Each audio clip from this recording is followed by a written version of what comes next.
تو اس کو عادت ڈالیں گے لفظ کہنے کی. جس کے بچے دیکھے کیا کہے؟ ماشاءاللہ تبارک اللہ. یہ الفاظ یاد کریں. کسی کی دکان اچھی چل رہی ہے, کسی کی فیکٹری اچھی چل رہی ہے, کسی کو اللہ نے قد دیا ہے, حسن و جمال دیا ہے, تو کیا کہیں اس کو دیکھ کے؟ ماشاءاللہ تبارک اللہ. لیکن یہاں پہ حسد ہے. یوسف علیہ السلام کے بھائی سگے اپنے بھائی سے حسد کر رہے ہیں اور کہتے ہیں کہ باپ کی محبت حاصل کرنے کا ایک ہی طریقہ ہے کہ یوسف کو سائڈ پہ کرو. کیسے سائڈ پہ کریں؟ یا اس کو قتل کر دو یا کسی زمین پہ پھینک آؤ. پھینک آئیں گے تو تب بھی وہ مر ہی جائے گا. ان کا مطلب یہ تھا, وہ کہنا یہ چاہتے تھے. یوسف علیہ السلام کو قتل کرنے کے منصوبے, قرآن کے الفاظ ہیں اقتلوا, قتل کر دو. فائدہ کیا ہوگا؟ یخل لکم وجہ ابیکم, پھر تمہارے باپ کی ساری توجہ صرف تمہارے لیے ہوگی. اور ظالموں نے یہ نہیں سوچا کہ وہ باپ جو اتنا پیار کرتا ہے یوسف علیہ السلام سے, جب یوسف نظر نہیں آئے گا تو اس کا حال کیا ہوگا, اس کا بنے گا کیا, اس کی زندگی کیسے گزرے گی, اس کی صحت باقی رہے گی کہ نہیں رہے گی. اور یہ نہیں سوچا ہمارا وہ بھائی, اس کے اوپر ظلم کیوں کر رہے ہیں, اس کا قصور کیا ہے. اچھا, شیطان نے پھر تسلی کیا دی تھی؟ کہا تھا وَتَكُونُوا مِن بَعْدِهِ قَوْمًا صَالِحِينَ, ایک بندہ ہی مارنا ہے نا, اس کے بعد توبہ کر لینا, آئندہ پوری زندگی نمازیں پڑھتے رہنا, تلاوتیں کرتے رہنا, صدقہ خیرات کرتے رہنا, اللہ راضی ہو جائے گا. اللہ کیا ہو جائے گا؟ یہ ایسے گناہ کرواتا ہے شیطان ہم سے. اچھا, کیا گارنٹی ہے جی توبہ کرنے کا موقع ملے گا؟ ہو سکتا ہے گناہ کرتے ہوئے موت آ جائے. تو شیطان کے وسوسوں سے بچیے. اور جب شیطان ذہن میں ایسے منصوبے ڈالے کہ اس کو قتل کر دو, اس کا یہ کر دو, اس کی دکان کو آگ لگا دو, کون سا کوئی دیکھ رہا ہے, تو فوراً اعوذ باللہ من الشیطان الرجیم 3 دفعہ پڑھ کے اپنی بائیں جانب پھونکیں اور اللہ سے مدد مانگیں, یا اللہ مجھے اس گناہ سے بچا لے. اس کے بعد سورہ یوسف کی آیت نمبر 26 اور 27, قال ہی راودتنی عن نفسی وشہد شاہد من اہلہا, کہ عزیز مصر کا بادشاہ عزیز مصر, اس کی وائف نے, عزیز مصر کی وائف کا نام کیا تھا بلا؟ ہاں, یہ آپ کو آتا ہے, مجھے نہیں آتا ویسے اس کے بیوی کا نام کیا تھا, لیکن آپ کو آتا ہے. میرے بھائیو, یہ وہ معلومات ہیں جو غیر مستند ہیں, جن کا کوئی اعتبار نہیں ہے. یہ یہودیوں عیسائیوں کی کتابوں سے لی گئی معلومات ہیں اور ہم ان کے معلومات کے اوپر یقین نہیں کر سکتے. بس ہم کہیں گے عزیز مصر کی بیوی نے یوسف علیہ السلام کو خراب کرنے کی کوشش کی, ورغلانے کی کوشش کی, ان کے ساتھ گناہ کرنے کی کوشش کی, اور یوسف علیہ السلام نے بچنے کی ہر ممکن کوشش کی. اب جب بچنے کے لیے بھاگے ہیں تو یہ عورت پیچھے پیچھے ہے, حتیٰ کہ اس نے یوسف علیہ السلام کی قمیض کو پیچھے سے کھینچا, پکڑا اور وہ پھٹ گئی. اچھا, دروازہ کھول کے جب باہر نکلے تو آگے عزیز مصر کھڑا ہے, بادشاہ کھڑا ہے. اب عورتوں کے وار دیکھیں, شرم و حیا کی مالک جو عورتیں ہیں, میں ان کی بات نہیں کر رہا, اللہ کا شکر ادا کیا کریں کہ اللہ نے میرے اور آپ کے گھروں میں ایسی عورتیں رکھی ہیں, ایسی عورتیں ہمیں دی ہیں, ایسی بیویاں دی ہیں جو شرم و حیا کی مالک ہیں. اور لیکن یہاں پہ دیکھیں, جو عورت بے حیا ہو جائے وہ کتنی مکار ہوتی ہے, مرد اس کا مقابلہ نہیں کر سکتا. یہ کیا کہہ رہی ہے فوراً؟ کہتی بادشاہ سلامت, جو آپ کی وائف کے ساتھ بری حرکت کرے اس کی کیا سزا ہونی چاہیے؟ اس کو یا جیل میں ڈالنا چاہیے یا عبرتناک سزا دینی چاہیے. کیا وار ہے اس کا, اندر کیا ہو رہا, کیا کوشش کر رہی تھی اور باہر آ کے کیا کہہ رہی ہے. یوسف علیہ السلام نے اپنی صفائی پیش کرنے کی کوشش کی, اپنی عزت بچانا ضروری ہے. تو پھر ایک شہادت دینے والے نے شہادت دی, ایک فیصلہ کرنے والے نے فیصلہ کیا, اور وہ اس عورت کے خاندان میں سے تھا. اس نے کہا بادشاہ قمیض کو چیک کریں, یوسف علیہ السلام کی قمیض کو چیک کریں, اگر پیچھے سے پھٹی ہے تو قصوروار یہ عورت ہے, اگر آگے سے پٹی ہے تو قصوروار یہ مرد ہے۔ اور یہ شہادت دینے والا کون تھا؟ بچہ ہونے کی دلیل نہیں ہے۔ بچہ ہونے کی دلیل، میں نے شاید ایک وجہ یہ تھی اس آیت کا انتخاب کرنے کی کہ یہ کہنا کہ وہ بچہ تھا اس کی کوئی دلیل نہیں ہے۔ جرید کے واقعے میں بچہ تھا اور کئی واقعات میں بچہ ہے، لیکن یہاں پہ قرآن نے کہا کہ شہادت دینے والے نے شہادت دی، یہ نہیں بتایا کہ وہ بچہ تھا کہ بڑا تھا۔ اگر بچہ ہوتا تو اللہ تعالیٰ بتاتے۔ عبداللہ ابن عباس کی تفسیر ملتی ہے کہ وہ داڑھی والا مرد تھا، وہ داڑھی والا مرد تھا۔ تو بہرحال اس نے یہ بات سمجھائی تو بادشاہ نے چیک کیا تو قمیض کہاں سے پڑی ہوئی تھی؟ تو یوسف علیہ السلام کی اس تہمت سے جان چھوٹ گئی، اللہ نے ان کی عزت بچائی، اللہ نے ان کی عزت رکھی۔ اس کے بعد آج کے درس کی آخری آیت سورہ یوسف کی آیت نمبر 33، 33 اور 34۔ آپ جانتے ہیں اس کے بعد عزیز مصر کی وائف کے خلاف باتیں ہونے لگیں، وزیروں کی بیویوں نے، سپہ سالار کی بیوی نے، ان سب عورتوں نے باتیں شروع کر دیں، کیسی عجیب عورت ہے اور گناہ کرنے پہ آئی ہے تو اپنے غلام کے ساتھ۔ ان کا مطلب یہ تھا کہ ایسا گناہ کرنا بھی ہو تو کسی بڑے آدمی کے ساتھ کیا جائے، کرنے پہ آئی بھی ہے تو کس کے ساتھ؟ کسی غلام کے ساتھ۔ عزیز مصر کی بیوی کو بڑا غصہ آیا کہ ان کی باتیں سنو ذرا۔ اس نے پھر ان کی دعوت کی، یوسف علیہ السلام کو ان کے سامنے بلایا۔ یوسف علیہ السلام کو جب انہوں نے دیکھا تو وہ حیران رہ گئی۔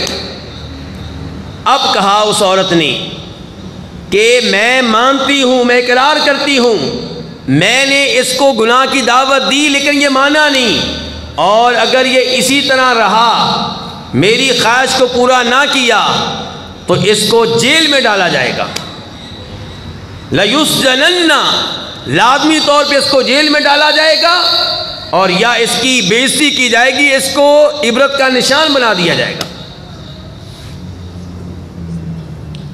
اب یہاں پہ کمزور ایمان والا کوئی ہوتا تو کہتا اب تو مجبوری بن گئی ہے جی، لیکن یہ کون ہے؟ یوسف علیہ السلام۔ اللہ اکبر!